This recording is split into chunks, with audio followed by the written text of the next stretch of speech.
انسانوں کا معاشرہ انسانیت والا معاشرہ تب بنتا ہے جب وہاں اخلاقی پختگی اور اخلاقی بلندی آ جاتی ہے۔ اللہ تبارک و تعالی اس معاشرے پر بڑی رحمت کرتا ہے جہاں لوگوں کے اندر درگزر ہوتا ہے، خودداری ہوتی ہے، معاف کرنے کا جذبہ ہوتا ہے، سچ بولنے کا شوق ہوتا ہے، لوگ صرف وہ والا رزق کھاتے ہیں جو ان کے لیے حلال ہو۔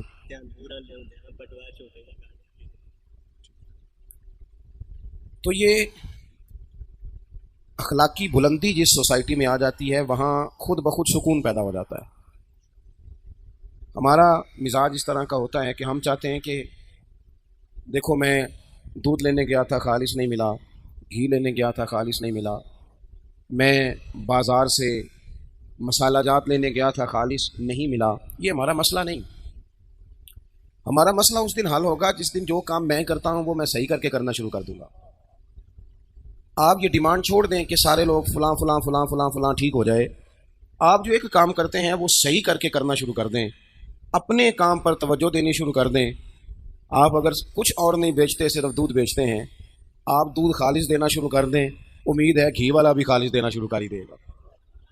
اپنا کام اگر صرف ٹھیک ہو جائے، اپنی اخلاقی پختگی دیکھیں، اللہ تبارک و تعالیٰ نے ہمارے نبی پاک علیہ السلام کو جو شانیں عطا فرمائیں تو ان میں سے ایک شان یہ بھی دی، فرمایا محبوب ہم نے جو آپ کو اخلاق دیے ہیں تو وہ اعلیٰ ترین اخلاق عطا فرمائے۔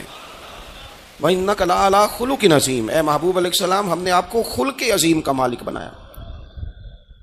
اور یہ اخلاق کا بلند ہونا اتنا زیادہ ضروری ہے کہ نبی پاک صلی اللہ تعالیٰ علیہ وسلم نے فرمایا ہے قیامت کے دن میرے زیادہ قریب وہ شخص ہوگا جس کے اخلاق زیادہ اچھے ہوں گے۔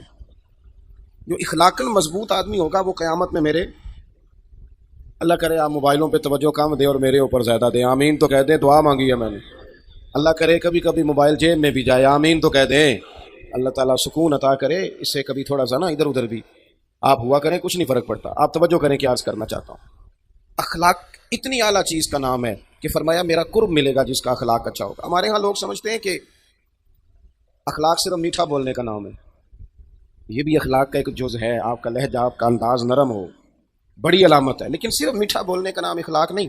میٹھا تو لوگ مطلب کے لیے بھی بولتے ہیں، اخلاق اور ہوتا ہے، ٹریننگ اور ہوتی ہے، ان دونوں چیزوں میں فرق ہوتا ہے۔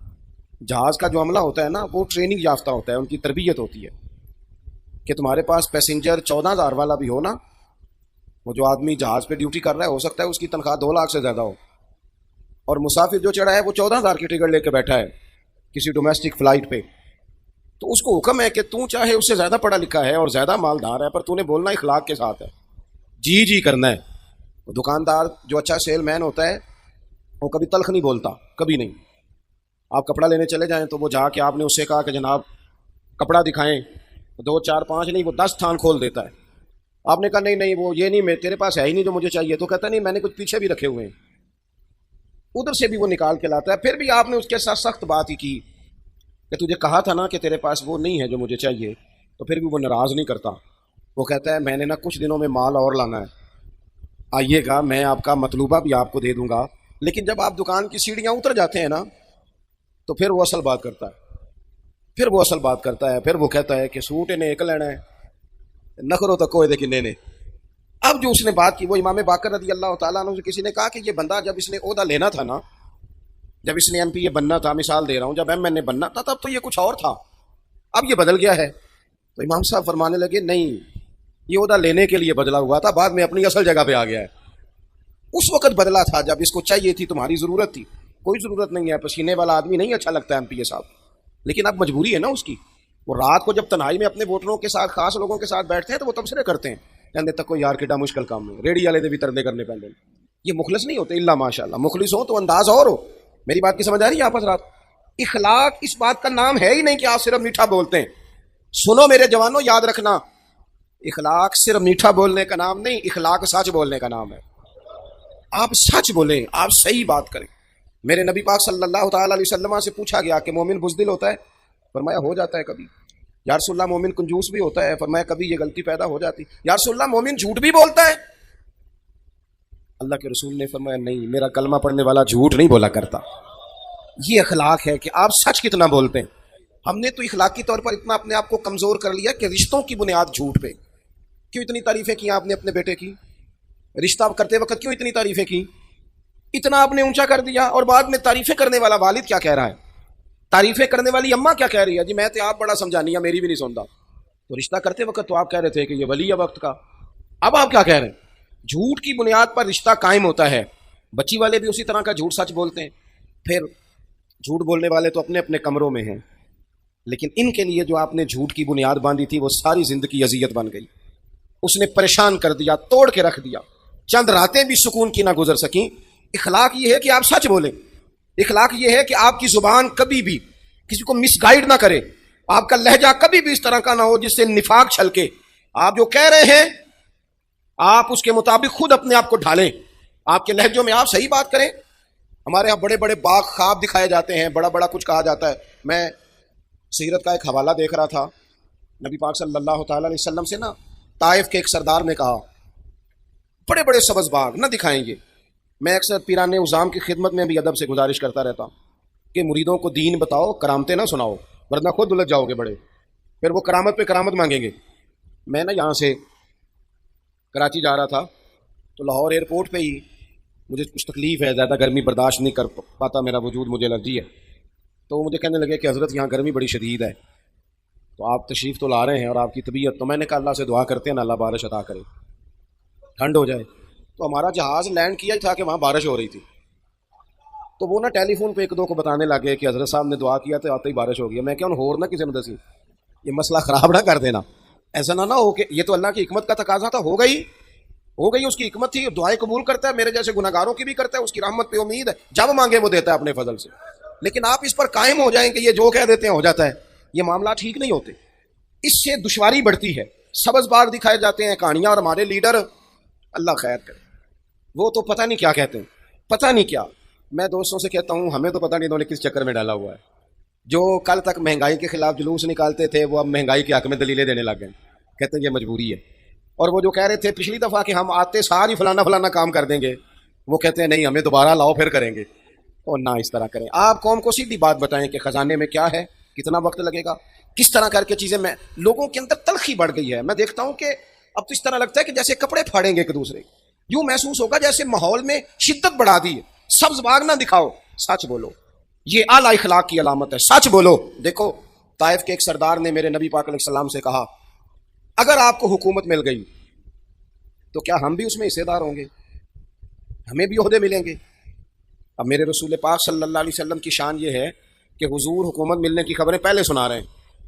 حضور تو حال یہ ہے کہ سرور کائنات علیہ السلام تو خندق میں چٹان پر ایک کدال مارتے ہیں، ایک کتھوڑا مارتے ہیں تو کہتے ہیں لو بھائی شام بھی فتح ہو گیا، دوسرا مارتے ہیں تو کہتے ہیں لو بھی ایران بھی فتح ہو گیا، تیسرا مارتے ہیں تو کہتے ہیں روم بھی فتح ہو گیا۔ اور حضور تو ہجرت کے سفر میں جاتے ہوئے کہہ رہے ہیں سراقہ بن مالک سے کہ کیسر روم بھی فتح ہوگا، اس کے کنگن بھی آئیں گے، وہ تیرے ہاتھوں میں پڑیں گے۔ اتنی بڑی بڑی خبریں حضور رکھتے ہیں اور دیتے ہیں کہ دنیا فتح ہوگی، لیکن جب اس نے کہا نا، اب لوگ بڑی بڑی باتیں نہیں سناتے، جھوٹ بولتے ہیں، کہانیاں سناتے ہیں، لیکن حضور نے سیرت کیا دی جب اس نے کہا کہ ہمیں بھی موقع ملے گا اس میں، تو یہ میرے کریم کا انداز ہے بات کرنے کا۔ حضور فرمانے لگے میں تمہارے سوال کے جواب میں صرف اتنا کہتا ہوں، تم نے کہا حکومت میں سے ہمیں بھی حصہ ملے گا، فرمایا یاد رکھو حکومت اسی کو ملتی ہے جسے اللہ عطا فرماتا ہے، بس یہ محتاج جملہ ہے، بات ختم ہو گئی، جسے رب دیتا ہے اسے ملتی۔ ہم تمہیں کوئی بات کیوں دکھائیں؟ ہمارے ہاں سچ بولنے کا جب چلن ہو جائے گا نا، ایک سردار تھے امام راضی نے لکھا ہے، اپنے قبیلے کے سردار تھے، وہ حضور کی بارگاہ میں کلمہ پڑھنے آئے اور کھل کے بات کی، عرض کی یا رسول اللہ صلی اللہ علیہ وسلم میری 4 بیماریاں ہیں، 4 گناہ ہیں معاذ اللہ میرے اندر، اور میں خود بھی تنگ ہوں اپنی ان 4 باتوں سے۔ حضور میں نے بڑی کوشش کی ہے لیکن یہ 4 چیزیں میری جان نہیں چھوڑتی۔ ایک تو معاذ اللہ میں چوری کا عادی ہوں حضور، ایک میں شراب کا رسیہ ہوں معاذ اللہ، نقل کفر کفر نباشت، ایک میں عورتوں کی طرف جاتا ہوں، اور چوتھی بات یہ ہے کہ میں بات بات پہ جھوٹ بولتا ہوں۔ حضور میں چھوڑ نہیں سکتا، اور شیدائی ہوں کہ آپ کا کلمہ بھی پڑھ جاؤں۔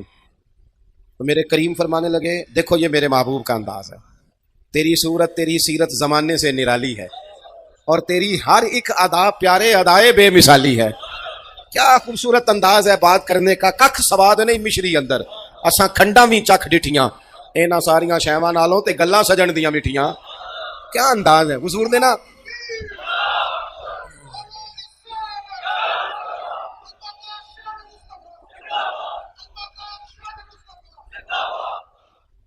نبی کریم صلی اللہ تعالی علیہ وسلم نے نا تھپکی دی یوں پشت پہ، پیار کیا، اور حضور نے نا پیار کر کے فرمایا 4 نہیں چھوڑ سکتے تو ایک تو چھوڑ سکتے ہو نا، ایک چھوڑ دو گے؟ وہ کہتے ہیں میرے دل میں اب بات گھومنے لگی کہ شراب بڑی حرام ہے، نجس ہے، چھڑوائیں گے، چوری بڑی خطرناک ہے، کسی کے حق پہ ڈاکہ ہے، یہ چھڑوائیں گے، پھر خیال آتا تھا کہ بد نکاحی بڑا جرم ہے، یہ چھڑوائیں گے۔ ہمارے ہاں لوگ چوری کو تو جرم سمجھتے ہیں، جھوٹ کو کہاں کو جرم سمجھتا ہے؟ سیانے بندے سے پوچھے نا کہ جھوٹ بولا تو کہتے نہیں وہ تو سیاسی بات کی تھی، تو ختم ہو گئی۔ اور عام آدمی سے پوچھیں، عام غربا سے، آپ نے جھوٹ بولا؟ کہتے نہیں میں نے تو بہانہ کیا تھا۔ بھئی آپ نے جھوٹ بولا تھا، بس آپ نے جھوٹ کا نام بدل کے بولا ہے وہ جھوٹ ہی۔ اور میں آپ کو بتاؤں، کسی مجبوری میں کبھی کسی نے اپنے بیٹے سے کہا ہوگا، مجبوری میں کسی کے پیسے دینے ہوں گے، کوئی بندہ ویسے تنگ کرتا ہوگا، کسی مجبوری میں ایک دفعہ کہہ دیا پتر اسے جا کے کہہ میں گھر کوئی نہیں، ایک دفعہ آپ نے کہا، شاید مجبوری میں کہا ہو، پھر ساری زندگی آپ روئیں گے کہ پتر میرے ساتھ تو سچ بول، تو لاہور جاتا ہے تو بیٹا مجھے لاہور کا بتا، روتا ہے باپ، لیکن وہ ایک دفعہ آپ نے جھوٹ کی عادت ڈالی، وہ زندگی بھر جاتی نہیں، تھک گئے منت کر کر، یہ اتنا بڑا اخلاقی جرم ہے۔ وہ تاجر کہتے ہیں، وہ سردار کہتے ہیں میرے دل میں خیال تھا کہ ان 3 برائیوں میں سے کوئی چھڑوائیں گے۔ حضور نے فرمایا تو اس طرح کر، جھوٹ بولنا چھوڑ دے، جھوٹ نہیں بولنا، جو بولنا ہے سچ بولنا، جھوٹ نہیں بولنا۔ کہتے ہیں میں تو سمجھتا تھا یہ شاید سب سے چھوٹا جرم ہے، اور حضور نے فرمایا جھوٹ چھوڑ دے۔ کہتے ہیں میں نے کہا جی ہو گیا وعدہ، پڑھ لیا کلمہ، گھر آ گیا،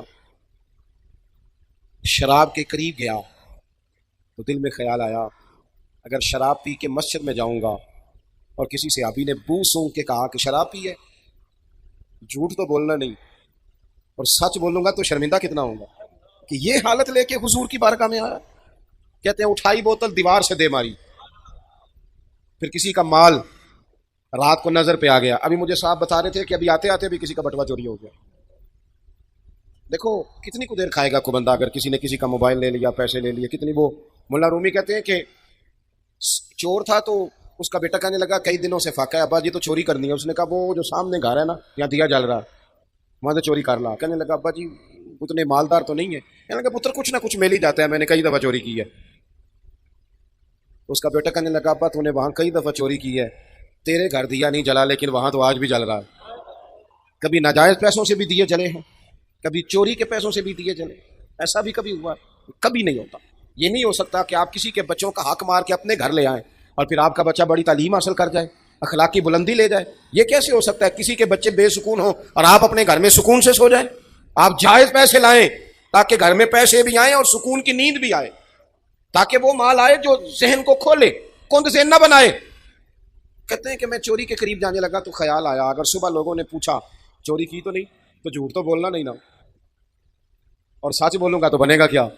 کہتے ہیں تینوں کام گئے، پھر میرے دل میں خیال آیا میں اس عورت کی طرف بڑا جہاں میں جاتا تھا، اس رستے جا رہا تھا تو ایک جگہ تو یوں بھی لکھا ہے کہ اس نے پوچھا مسلمان تو نہیں ہو گئے، سنا ہے مسلمان ہو گئے، اور ایک یہ ہے کہ کہتے ہیں جاتے ہی دل میں خیال آیا اگر وہ پوچھے کہ مسلمان ہو گئے ہو، اگر کہوں گا ہاں پھر کیا بنے گا؟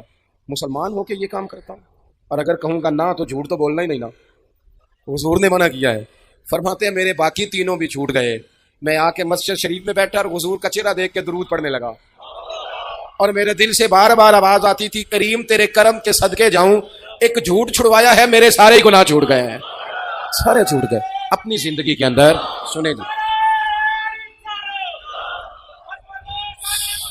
اللہ آپ کو جزا دے، مجھے موقع دیں، وقت کم ہے۔ ایک تو سچ بولیں، اپنے گھر آ کے بھی سچ بولیں، اپنی گھر والی کے ساتھ بھی سچ بولیں۔ رشتے پیسوں سے نہیں ہوتے، اعتماد سے ہوتے ہیں۔ سچائی والی زندگی گزاریں۔ دوسرا حضور نے ہمیں ایک اخلاق بڑا سکھایا، وہ یہ ہے کہ رزق ہمیشہ پاک صاف کھائیں۔ رزق ناپاک ہو نا، رزق ناپاک ہو تو وہ بیماری لائے نہ لائے بے سکونی ضرور لاتا ہے، بے قراری ضرور لاتا ہے۔ امام شافعی رحمۃ اللہ تعالیٰ علیہ کی خدمت میں جب کسی نیک آدمی کے گھر سے کھانا آتا تھا نا حلال رزق، تو امام صاحب زیادہ کھاتے تھے۔ لوگ کہتے تھے حضور آپ روٹین سے زیادہ کیوں کھاتے ہیں؟ کہتے ہیں یار یہ رزق اتنا حلال ہے، جہاں جہاں جاتا ہے نور ہی بنتا جاتا ہے۔ اور آپ دیکھیں کہ جو حرام لقمہ ہوتا ہے نا، پیسے زیادہ نہیں ضروری ہوتے، پیسے برکت والے ضروری ہوتے۔ پیسے زیادہ ہوں لیکن ان میں برکت نہ ہو تو پتہ ہی نہیں چلتا، لاکھوں آئے تھے اللہ جانے کدھر گئے۔ لیکن وہ برکت والے ہوں نا، برکت والے، تو کلو کھجوریں دی تھی نبی پاک نے حضرت ابو ہریرہ، اور کہا تھا دیکھنا نہ اندر کیا ہے، بس کھولتے رہنا کھاتے رہنا.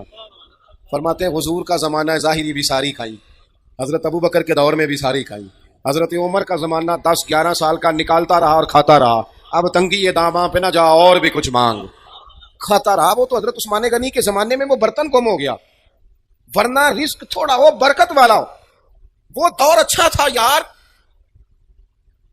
جب اماں سویرے سالن دے کے کہتی تھی کہ ہور نہیں ملنا دوجیاں نو بھی دینا ہے، وہ دور اچھا تھا. جب اماں رات کو کہتی تھی نا کہ اتو لے آؤ نہ کڈ کے اور رات دیا روٹیاں تھوڑا جا پانی لائیے تے انہاں نو گرم کریے، رزق ضائع نہیں کریے. وہ بڑا اچھا زمانہ تھا. جب ابا جی کہتے تھے لو پترو بچیو میں تانوں پڑھولے چ دانے پاتے جے تے ماں تہاڈی مرتبہ نے 4 پاتا جے. ہن تانوں پرواہ. کتنا اچھا تھا دور. بخار ہی نہیں چڑھتا تھا، لوگ دیر دیر تک پتہ ہی نہیں چلتا تھا کوئی بیمار ہو گیا. اعلیٰ غذائیں، ہوٹل سجے ہوئے، برگر کی دکانیں سجی ہوئی، پیزے آ رہے ہیں، لیکن تلخیاں ہیں کہ جان نہیں چھوڑتی، سکون ہے کہ قریب نہیں آتا. بے ہنگم سوسائٹی، بکھرا اور الجھا ہوا معاشرہ، حلال اور طیب روزی. پتہ ہے رزق حرام نقصان کیا کرتا ہے؟ او میرے دوستوں میں بات کہنے لگا ہوں، خدا را ضائع نہ کرنا. پتہ ہے رزق حرام نقصان کیا کرتا ہے؟ پتہ ہے رزق حرام نقصان کیا کرتا ہے؟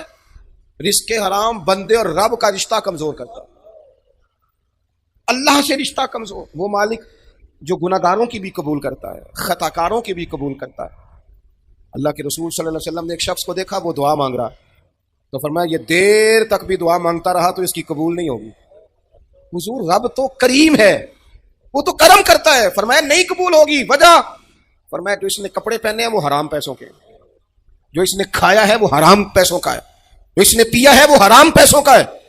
اور جب یہ حرام پیسوں کا سارا کچھ ہو تو جتنا مرضی کشکول بڑا کر کے دعا مانگی جائے وہ قبول.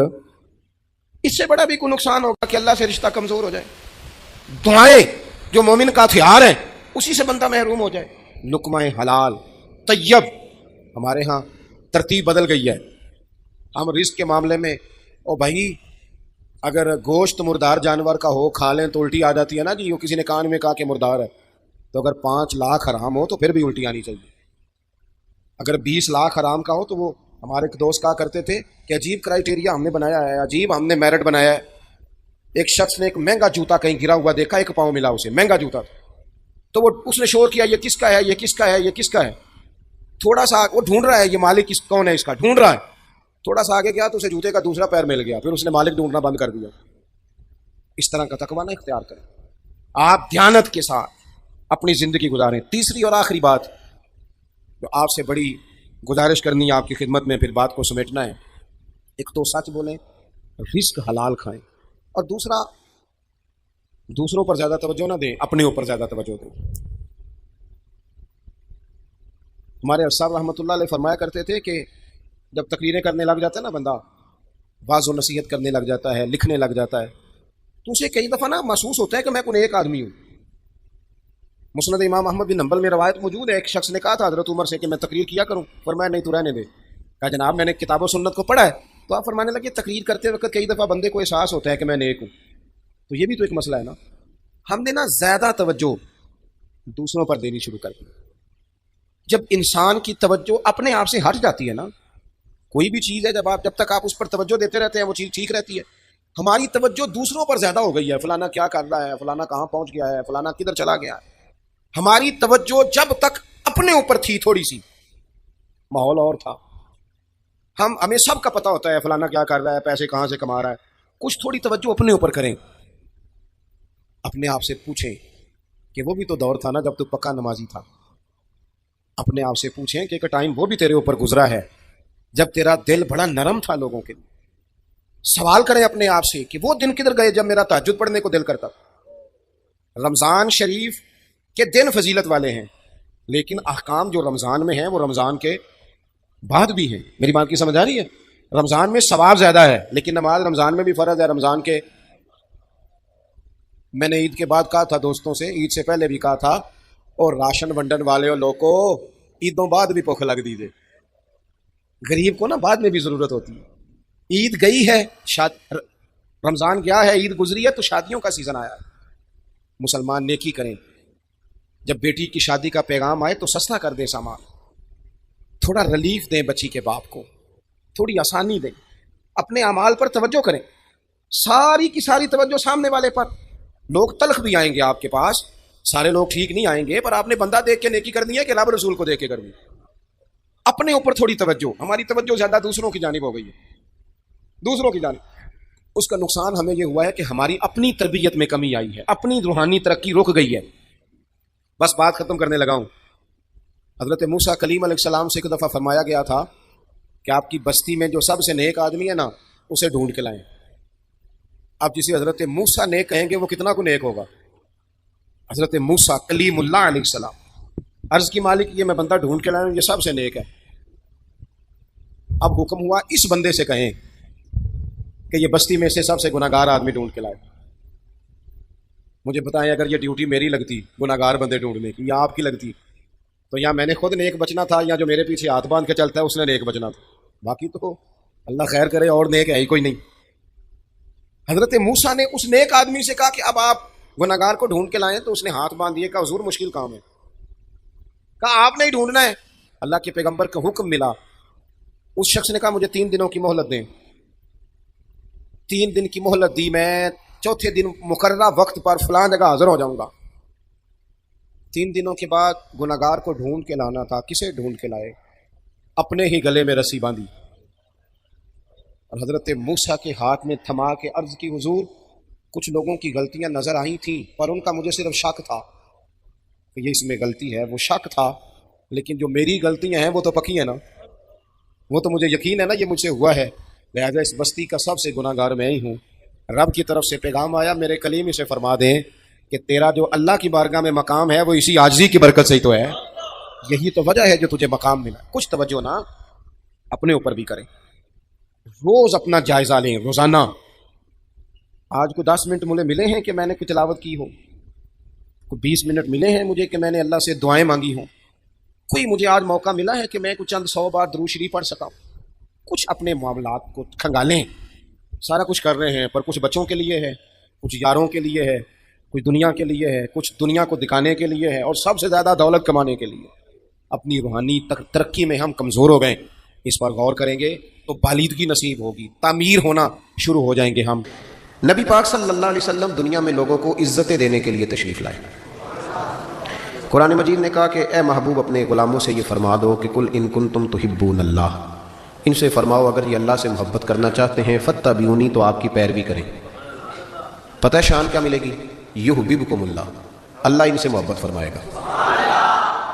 نبی پاک صلی اللہ علیہ وسلم کی ادھر دیکھیں میری طرف.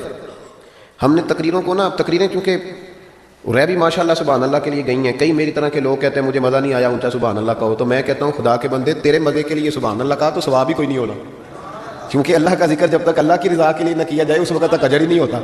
تو تجھے نہ بھی مزہ آئے تو پھر بھی سبحان اللہ تب بھی کہنا جب اللہ کی رضا کے لیے ہو. اس لیے کہ عبادت الہی میں غیر کا تصور تو ثواب ضائع کرتا ہے. لیکن موج ہے نا، تو آپ تھوڑی دیر توجہ کریں. بچوں کو میں نے عرض کیا تھا کہ آپ اشارہ کریں گے تو بچے بیٹھ جائیں گے. غور کریں. اللہ فرماتا ہے محبوب جو تیری غلامی کرے گا وہ میرا محبوب بن جائے گا. نبی پاک صلی اللہ علیہ وسلم نے نا لوگوں کی عظمتیں بیان کی ہیں. انسان خوبی اور کمزوری کا مجموعہ ہوتا ہے. خوبی اور کمزوری دونوں چیزیں ہوتی ہیں. ہمیں بھی حضور نے حکم دیا، جامع ترمذی میں، نسائی میں، طبرانی میں، تینوں جگہ حضرت انس بن مالک کی حدیث موجود ہے. حضور نے فرمایا اذکروا محاسن موتاکم، جب تم میں سے کوئی فوت ہو جائے تو اس کی اچھی اچھی باتوں کا ذکر کیا کرو، اس کے محاسن بیان کرو. اور کسی صحابی نے یہاں یہ سوال نہیں اٹھایا کہ یا رسول اللہ بندے میں تو خوبی تھی کوئی نہیں. حضور نے یہاں مطلق کہا محاسن موتا، مرنے والے کی اچھی باتیں. اس کا معنی کیا ہے؟ اس کی شرح میں شارحین نے لکھا ہے کہ اللہ نے کوئی مسلمان ایسا پیدا ہی نہیں کیا جس میں کوئی خوبی نہ رکھی ہو. اب ایک حدیث اس پر بخاری کی سن لیں. نبی پاک علیہ السلام نے فرمایا اپنی بیوی سے بغض نہ رکھو. اپنی بیوی سے اگر تمہیں اس کی ایک عادت ناپسند ہے تو اس عادت پر غور کرو جو تمہیں پسند ہے. عورت اگرچہ ناقصات العقل ہوتی ہیں عورتیں، لیکن یہ نہیں ہو سکتا کہ ان میں خوبی کوئی نہ ہو. عورتوں میں خوبیاں بھی ہوتی ہیں. اپنے خاوند کے حق میں عورت کے اندر کچھ نہ کچھ خوبیاں بھی، بغض نہ رکھو. وجہ کیا ہے؟ وجہ یہ ہے کہ اللہ کے رسول علیہ السلام لوگوں کو عزت دینے آئے. دنیا میلاد عزت کا نام ہے. حضور عزت دینے آئے. ادھر دیکھو میری طرف. صحیح بخاری مسلم کی حدیث ہے. حضور نے فرمایا جس کے چہرے پہ داڑھی ہو سفید رنگ کی.